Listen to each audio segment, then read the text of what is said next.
Hello Hasbro fans, this is Up for This Destroyers with another Star Wars The Clone Wars figure review, and again going over a previously released figure. This time we're taking a look at the Special Ops Clone Trooper figure from last year's Target 2-packs. I do have the other figure from that 2-pack, the Geonosian drone, but I decided to just review this one. I'm not sure if I will be reviewing the other one. I probably will be reviewing another couple of Geonosians, so I don't really see the point reviewing the drone, but that all depends on what I decide. But I'm reviewing this guy for definite. I do still have the character card that came with this figure.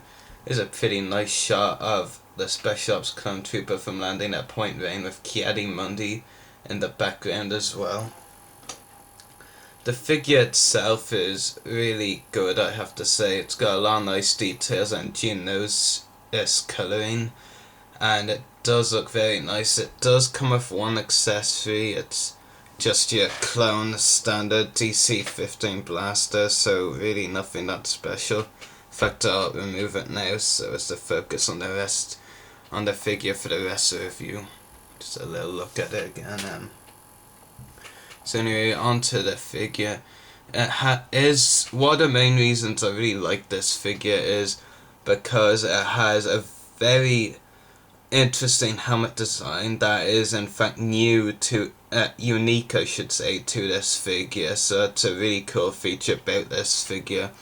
Otherwise, looking aside from the helmet, you might really just think that it's average everyday repainted clone, but really it's not, because every part of this figure is repainted. I mean, there's no white parts to this figure anywhere like on your standard clone. It's all lightish brown, I suppose you could say, maybe maroon, and then yellow with a bit of red. I mean, the red is the logos on both shoulders, which is pretty cool, and on the helmet you have the yellow antennas. On other figures like Jet and Blackout, these antennas are removable, but on this figure they are not, and that's why this helmet is unique. It's the one helmet with the idea that doesn't have those things removable. Just take the helmet off, there isn't actually a clone face underneath, but with the helmet off you get to see some of the finer details and a lot of nice detailing on it, and it looks really nice, has to be said. And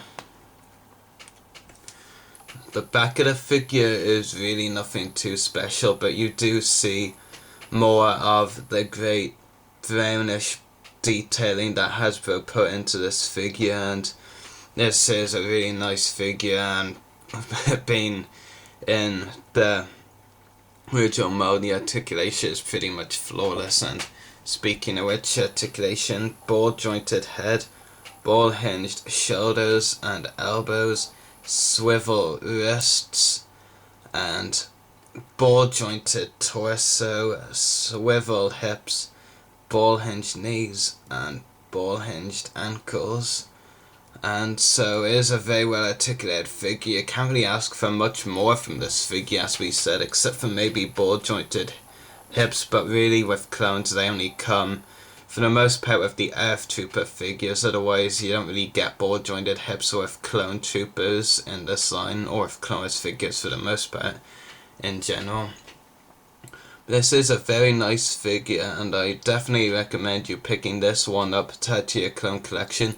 There are a few going loose on eBay, I believe. I'm not entirely too sure. Maybe for decent prices, maybe not. I know that seller Tungori had them a bit ago. I'm not sure if he still does, and he sells figures like these loose for a very good price. But yeah, it is a good figure, and if you haven't got it already, like I said, I can't recommend it enough. It's a definite 10 out of 10 figure, and it's a great troop builder. I mean, it would work even better if it was a troop build on a single card, but Hasbro didn't do it that way. They did it in a 2-pack, but that was still a good idea. It was a good troop building pack. But yeah, like I said, this is a really nice figure. Anyway, may the force be with you, and happy hunting.